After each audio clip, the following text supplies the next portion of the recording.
వరంగల్ మహానగరపాలక సంస్థ నిర్లక్ష్యం, ఆర్ఎండ్బి అధికారుల అసమర్థత ఓ డిగ్రీ విద్యార్థిని నిండు ప్రాణాలు బలి తీసుకుంది. మరో ఇద్దరు విద్యార్థులను ఆసుపత్రి పాలు చేసింది. హన్మకొండ నుంచి ఓ యువకుడు ఇద్దరు అమ్మాయిలను తన బైక్పై ఎక్కించుకుని పెగడపల్లి వైపు వెళ్తున్నాడు. ఈ మార్గంలో కేయూ ఫస్ట్ గేట్ సమీపంలో జాతీయ రహదారికి అడ్డంగా ఆర్ఎండ్బి అధికారులు కాలువ తవ్వి నిర్లక్ష్యంగా వదిలేశారు.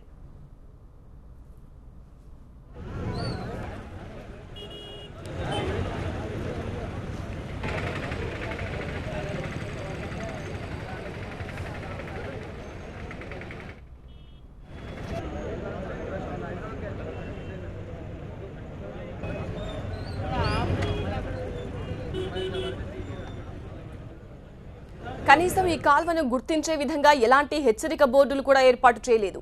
ఈ క్రమంలో మురికి కాల్వను గమనించకుండా వేగంగా వెళ్లి బైక్తో సహా ముగ్గురు కాలువలో పడిపోయారు. వీరిలో మౌనిక అనే డిగ్రీ విద్యార్థిని అక్కడికక్కడే మృతి చెందింది. గాయపడిన మరో ఇద్దరు విద్యార్థులను చికిత్స కోసం ఎంజీఎం ఆసుపత్రికి తరలించారు.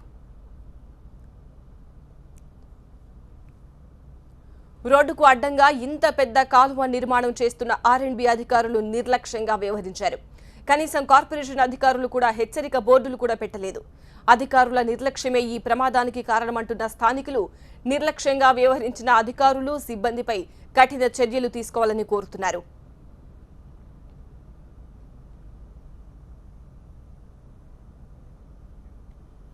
వరంగల్ జిల్లాలో జరిగిన బైక్ ప్రమాదంపై మరిన్ని వివరాలు మా ప్రతినిధి రమేష్ అందిస్తారు. అధికారుల నిర్లక్ష్యం ఒక నిండు ప్రాణాన్ని బలిగొంది. గ్రేటర్ వరంగల్లోని అభివృద్ధి పనుల్లో అలసత్వం, అధికారుల నిర్లక్ష్యం మూలంగా ఒక ప్రాణం పోయింది. కేయూ నుంచి పెద్దమ్మగడ్డ వెళ్లే రోడ్డు గత 2 నెలలుగా ఒక కల్వర్ట్ నిర్మాణం జరుగుతుంది. మనం చూస్తున్నాం పెద్దమ్మగడ్డ రోడ్లోని ఒక కల్వర్ట్ నిర్మాణం ఆర్ఎండ్బి చేపడుతుంది. ఆర్ఎండ్బి 2 నెలల నుంచి కూడా ఇదే పరిస్థితిలో ఉంది. కనీసం హెచ్చరిక బోర్డులు పెట్టకపోవడంతో ముగ్గురు ఒక బైక్ మీద వస్తూ ఎలాంటి హెచ్చరికలు లేకపోవడంతో కల్వర్ట్లో పడి మౌనిక అనే బీటెక్ విద్యార్థిని మృతి చెందింది. మరో ఇద్దరికి తీవ్ర గాయాలయ్యాయి. చావు బతుకుల మధ్య క్షతగాత్రులుగా మారి ఆసుపత్రిలో చికిత్స పొందుతున్నారు ఇద్దరు కూడా. ఇది కేవలం నిర్లక్ష్యం అంటే ఖచ్చితంగా నిర్లక్ష్యమే.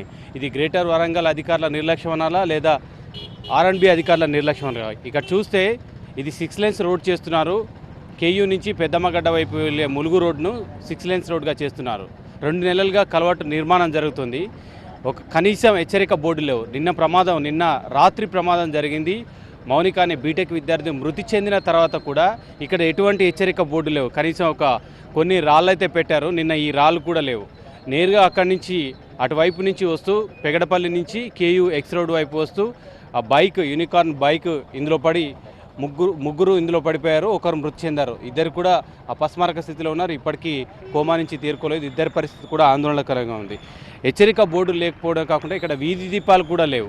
చిమ్మ చీకట్లో ఇటు రావాల్సి వస్తుంది. కనీసం హెచ్చరిక బోర్డులు ఉంటే ఇక్కడ నిర్మాణం జరుగుతుందని అనుకోవాల్సి వస్తుంది. కానీ ఎక్కడ కూడా నిర్మాణం జరుగుతుందన్న హెచ్చరిక బోర్డులు కానీ బార్గేట్స్ కానీ ఎటువంటి ఇండికేషన్ బోర్డులు కానీ లేకపోవడంతో నేరుగా ఇటువైపు వస్తూ ఇందులో పడి నేరుగా డ్రైనేజీ కల్వర్ట్లో పడిపోవడంతో ఈ ముగ్గురు కూడా పడిపోవడంతో ఒకరు మృతి చెందారు. కొంతమందితో మాట్లాడే ప్రయత్నం అయితే చేద్దాం.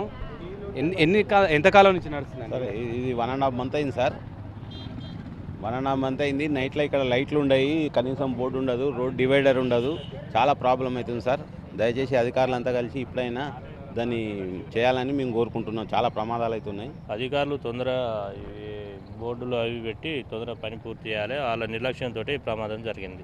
మేము ఇక్కడనే ఉంటాం, యూనివర్సిటీ ఫస్ట్ గేట్ చూసాము. 5 సెకండ్లు అయిపోయింది. నా కళ్ళ ముందే జరిగింది. ఇది చాలా దారుణమైన పరిస్థితి. ఇటువైపు నుంచి వస్తున్నారు వాళ్ళు, ఇటు నుంచి వస్తున్నారు. మన డబ్బాల దగ్గర నుంచి పెగడపల్లి నుంచి వాళ్ళు చర్చికి వెళ్దామని ఇక్కడ ఆర్ట్స్ కాలేజీలో ఏదో ప్రేయర్ ఉన్నదట. ఆ ప్రేయర్ కానీ వచ్చిండ్రు వాళ్ళు. మేము వరుతూనే ఉన్నాం. ఆ అబ్బాయికి ఇదే రూట్. అసలు ఆ అబ్బాయి ఇక్కడ అయినా కాదట, ములుగు అయినట. ఆయన అమ్మాయిలు ఇద్దరు పెగడపల్లి అట. ఆ అమ్మాయిలు